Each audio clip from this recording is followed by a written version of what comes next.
An Obama appointee in the federal government says he was marginalized and even threatened by his superiors simply because he tried to raise the alarm about classified information that resided on Hillary Clinton's private email server. Our Catherine Herridge has that exclusive tonight. There was personal blowback to me, to my family, to my office. Few people know more about the Clinton emails and the fallout than Charles McCullough, the former internal watchdog for the U.S. intelligence community. What should the American public know about those 22 top-secret Clinton emails? I've heard people say this is overblown. I've heard people say this is much ado about nothing. Had the information been released, there would have been harm to national security. So putting lives at risk. Absolutely. Sources and methods, lives, operations. Speaking exclusively to Fox, McCullough says he went to Director of National Intelligence James Clapper about a year before the presidential election. The intelligence agencies had just found their classified information in the Clinton emails. He read through these affidavits very thoroughly, and he said this is extremely reckless. And he mentioned something about the campaign will have heartburn about that or something. Shortly after, McCullough says his team was marginalized. You felt you were on your own in this. I was totally on my own, and I was told by senior officials to keep the director out of it. You drafted this letter in January 2016. Sure did. In the letter, McCullough told Congress that emails beyond top secret passed through the former Secretary of State's unsecured personal server. All of a sudden, I became a shill of the right. I was told by members of Congress, be careful, you're losing your credibility. There are people out to get you. By February 2016, Clinton campaign emails released via WikiLeaks suggest McCullough was a target. I think there was certainly a coordinated strategy. In fact, I not only think it, I think it very, very much so. Based on evidence? Yes. Even though the FBI email investigation was far from complete, the Clinton campaign nailed down its talking points. Was there an effort to deliberately mislead the public about the classified emails? Absolutely. There was an effort certainly on the part of the campaign to mislead people into thinking there was nothing to see here. Frankly, the thing that disappointed me the most was the president saying, there's classified and then there's classified. A lot of people in the intel community spend a lot of time keeping secrets secret. And to sort of inject that sense of confusion into people, I don't think was altogether responsible. As Election Day approached, McCullough says the threats went further, singling him out and another senior government email investigator. You were given a warning? It was told that we would be the first two to be fired with her administration. That was definitely going to happen. Is that how it's supposed to be? No, I was, in this context, a whistleblower. I was explaining to Congress, I was doing exactly what they had expected me to do, and all of a sudden I was the enemy. More than 2,100 classified emails passed through Clinton's personal server, and to this day, no one is accountable. If you had done this, what would have happened to you? I'd be sitting in Leavenworth right now. Fox News asked a spokesman for the Clinton campaign, the office of a senior Senate Democrat, as well as the former director of national intelligence for comment, but there was no immediate response. McCullough recently retired after 26 years of government service. He told Fox News today that he's grateful now to tell his story, Tucker. And that is the story. Catherine Herridge, thank you very much for that. Richard Goodstein advised Hillary Clinton's 2008 and 2016 campaigns, and he joins us tonight. Richard, this isn't really a political story so much as it's a story about bad government, corruption. I mean, it's kind of a classic whistleblower story. Here's a guy who's a permanent government employee. He's the inspector general. He's not some low-level character. And he finds wrongdoing. He brings it to light, and his job is threatened. I mean, that seems like something you want to get to the bottom of. So the predicate for your question, finding wrongdoing and so forth, let me tell you why I take issue with it. I will take serious issue the minute that you look into a real threat to national security, which is the president taking the Russian foreign minister and ambassador in the Oval Office, shooing out U.S. press, inviting in Russian press, and disclosing to them top-secret information that did disclose where Israeli assets were dealing with Middle East agents. That's when I will take this whole thing seriously, because we know that happened. So in other words, because you disapprove of the current president's behavior, nothing that happened before his election is... But I'm just saying that's known. What What you're talking about is something that's theoretical. You talked about wrongdoing. Where's the theoretical part? So we know that there were classified... Stop. We don't. I'm sorry. I don't mean to be rude.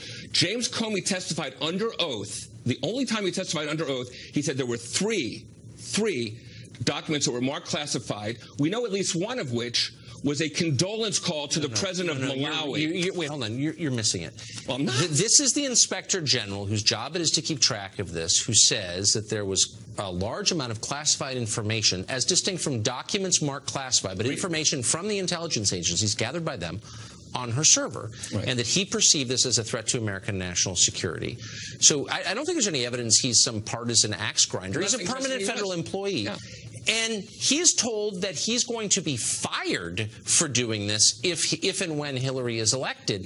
That's why we have whistleblower statutes, to protect the freedom of people like that to tell the truth so our government doesn't become third world. Yeah. Does that make sense? I'd love to cross-examine him and these people who said that they were in a position to say for sure that he was going to be fired. That sounds like the kind of thing that, you know, at the end of an administration you kind of are fearful of. But again, this all will be taken seriously when the 6 people in the Trump White House, from Bannon, Trebus, who use private emails and private servers, are kind of examined. Is it really as simple as partisan tit for tat? I mean, by the way, I would say that if there's ever found to be classified material on a private server operated by a current White House employee, I'll be the first to jump on him and say, you can't do that. That's illegal, by the way. But now that you've said that the Russian government was trying to hack, you know, are the greatest threat we face, trying to hack into computers in this country, private and public, it doesn't bother you at all that there was classified information on Hillary Clinton's unsecured private server? I mean, I'm serious, actually. No, as a literal matter, the State Department server was hacked by China and Russia. We know that. That's a fact.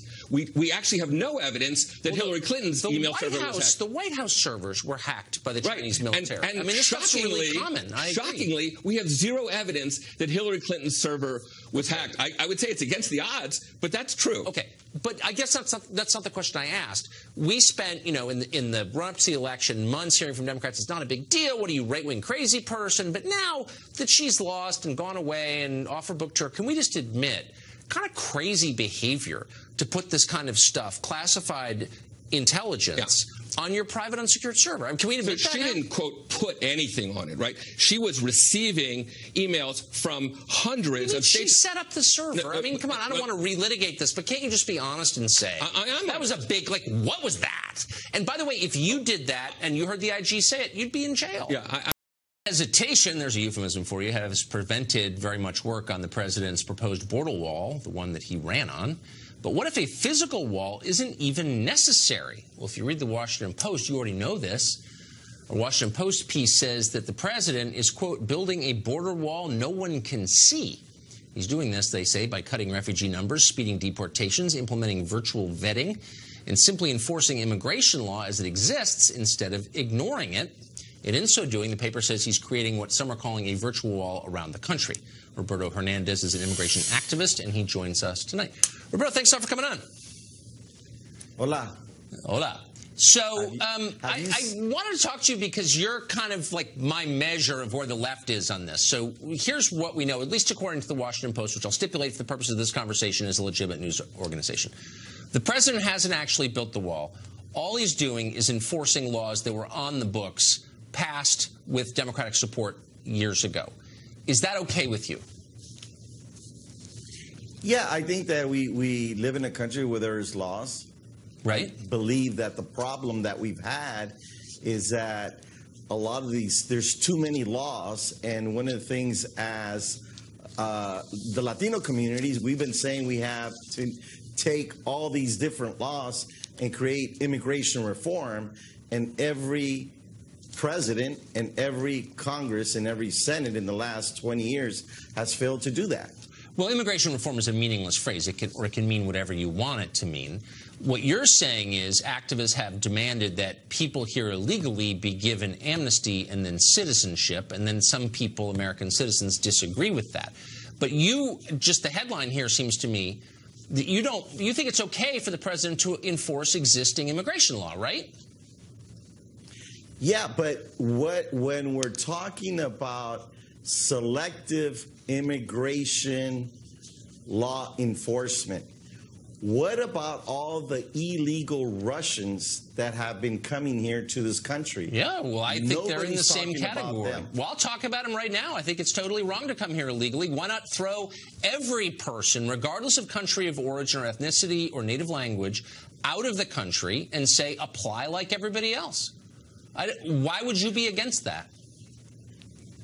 But the system that we currently have in our government doesn't have the capacity to be able to even process those applications.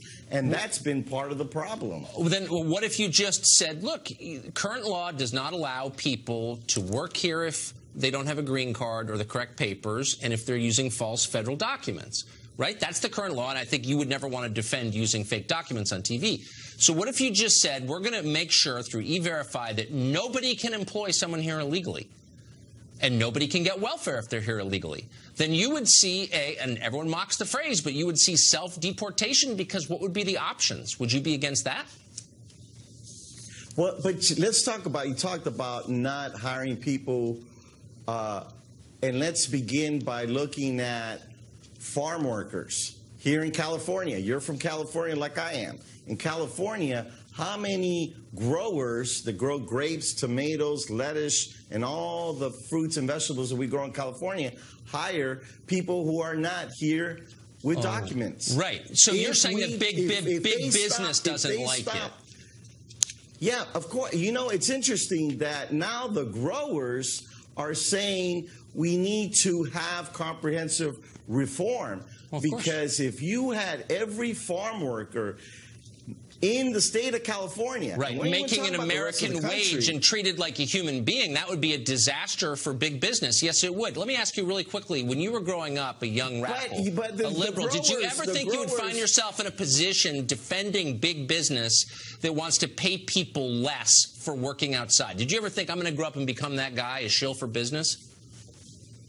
I knew that from a very young age that farm workers were being mistreated and abused. Yeah, exactly. I was part of the United Farm Workers movement with Cesar Chavez and Dolores Huerta. Who was radically against illegal immigration, as you know, who physically assaulted illegal immigrants. That goal, because you don't have a system that takes care of those who take care of you. Who feeds you? That's not what Cesar Chavez says. As you know, he was totally opposed to immigration and all its sorts. Roberto, thank you for joining us.